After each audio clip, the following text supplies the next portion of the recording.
With Venom, Let There Be Carnage out in theaters now, which I just got back from seeing. You will get the spoiler-free review of that tomorrow. But for now, let's talk about the one that started it all, Venom. Is it really that bad? Or can I bring this film to justice? Who knows? Watch this review and you'll see. Big D's Entertainment Rankings and Reviews.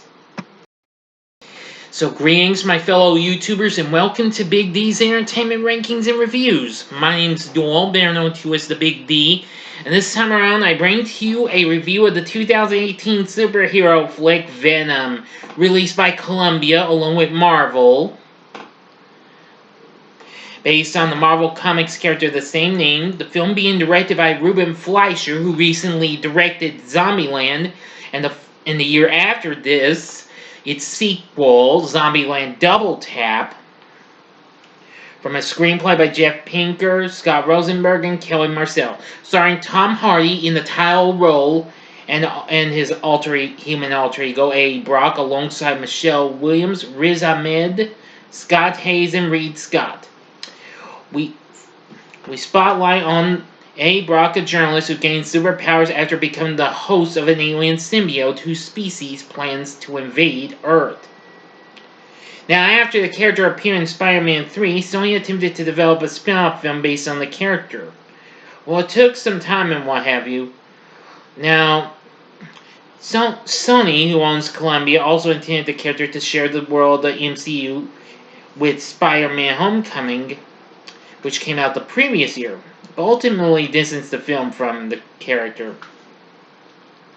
So anyway, the film is primarily inspired by the comic book miniseries Venom, Lethal Protector in 1993 and the story arc Planet of the Symbiotes in 1995.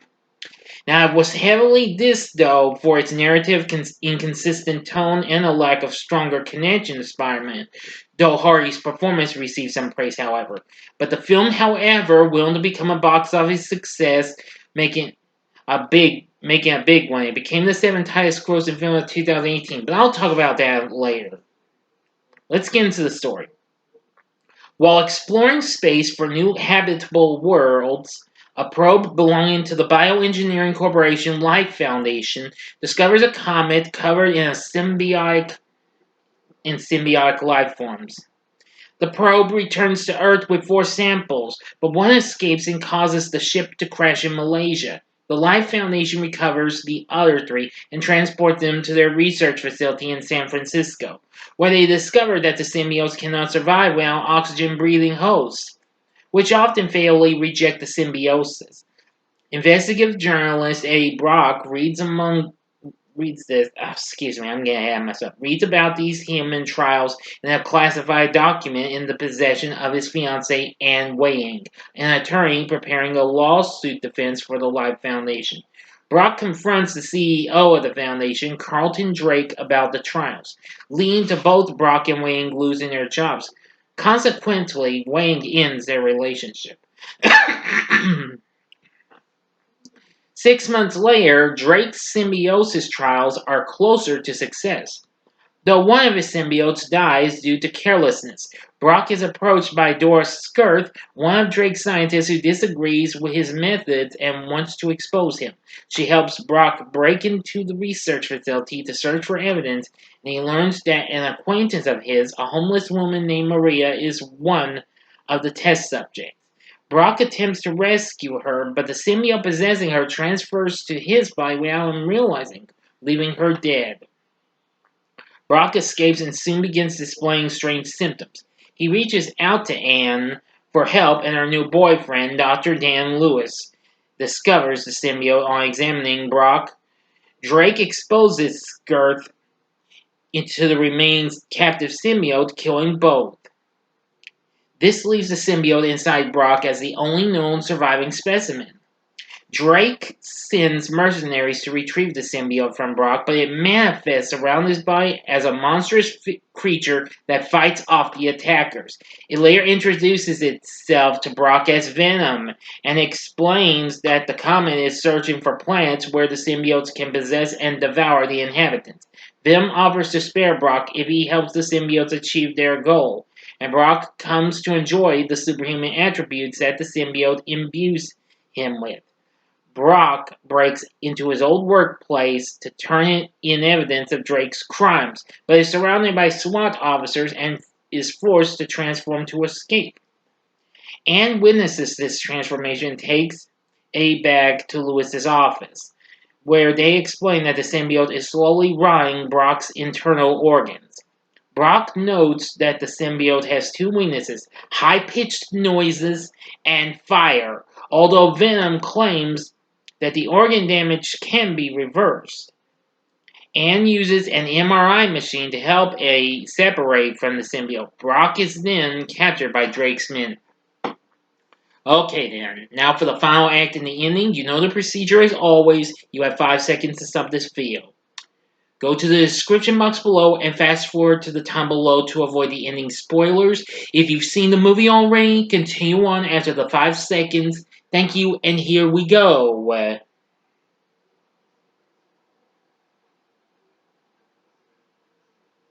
Okay, you've been warned.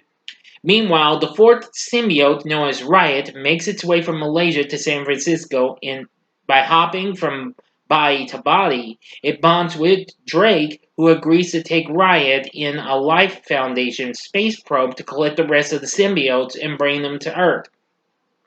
Anne reluctantly bonds with Venom so they can free Eddie.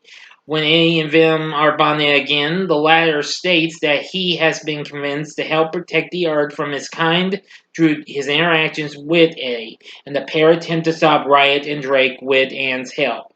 Venom damages the probe as it takes off, causing it to explode and kill both Riot and Drake.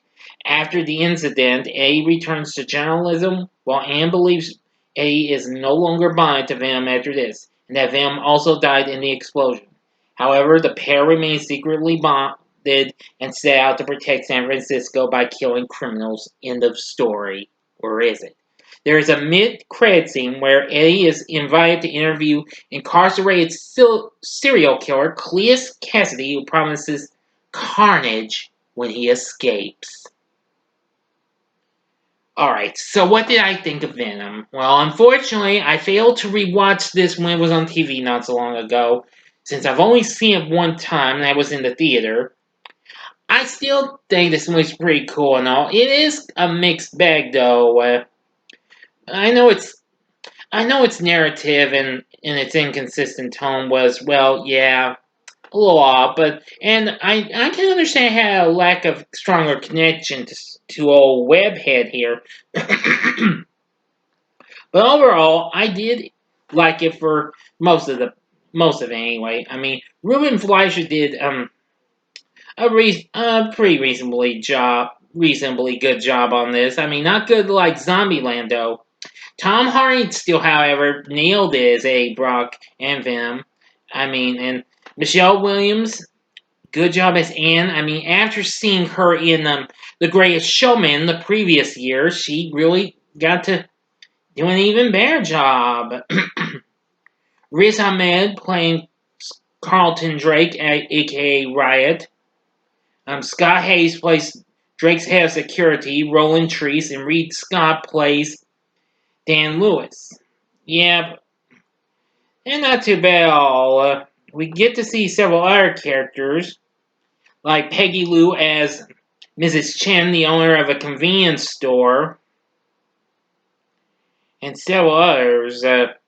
We also see Woody Harrelson playing Cleus Cassidy in the mid-credit scene.